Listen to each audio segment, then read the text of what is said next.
अवैधरित्या व विद्यार्थ्यांची सुरक्षितता बाळगता वाहतूक केल्याप्रकरणी आरटीओची कारवाई।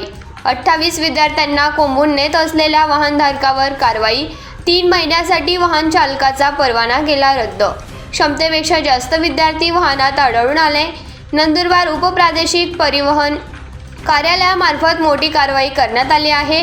अवैधरित्या विद्यार्थ्यांची वाहतूक करणाऱ्या वाहनावर उपप्रादेशिक परिवहन कार्यालयाच्या वतीने दंडात्मक कारवाई करत वाहन जप्त करण्यात आले आहे। सदर वाहनातून 28 विद्यार्थी अवैधरित्या विद्यार्थ्यांची कुठलीही सुरक्षितता न बाळगता वाहतूक केली जात होती। नंदुरबार जिल्ह्यातील तोरणमाळ येथून हे विद्यार्थी साक्री तालुक्यातील एका आश्रमशाळेत वाहनात कोंबून नेले जात होते। नंदुरबार शहरात नवापूर चौफुलीजवळ ही कारवाई करण्यात आली आहे। सदर वाहन चालकाचे परवाना 3 महिन्यासाठी रद्द करण्यात आला आहे। वाहन जप्त करत 10,000चा दंड आकारण्यात आला आहे।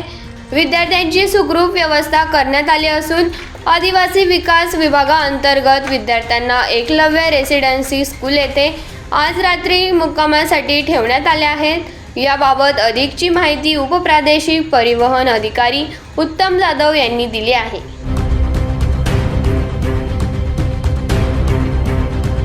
आज उपप्रादेशिक परिवहन कार्यालय नंदुरबारच्या वायुवेग पथकाने तपासणी करत असताना त्यांना एक वाहनामध्ये काही लहान मुलं घेऊन जाताना आढळलीच। सदर वाहन तपासणीसाठी थांबवलं असता वाहनामध्ये एकूण 28 लहान मुलं त्याच्यामध्ये होती। साधारणतः 10 ते 12 वयोगटातली ही मुलं तोरणमाळवरून साक्री तालुक्यातील गौरव एम.जी. पाटील विद्या सेवा मंडळ डांग शिरवाडे तालुका साक्री जिल्हा धुळे संचलित अनुदानित आश्रम शाळे पिंपळगाव खुर्द या ठिकाणी जाताना आढळून आली।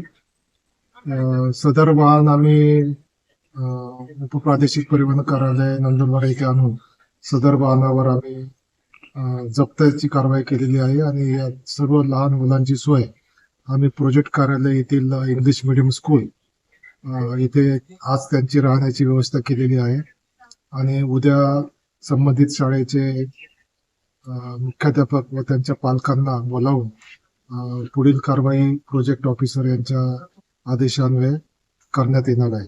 सदर वाहन आम्ही अवैध प्रवासी वाहतुकीचा गुन्हा त्याच्यावर नोंद केलेला आहे आणि सदर वाहन आम्ही 3 महिन्यासाठी त्याच्यावर जप्तीची कारवाई करून एकूण 10,000 रुपयाचा दंड आम्ही त्याच्याकडनं वसूल करणार आहोत।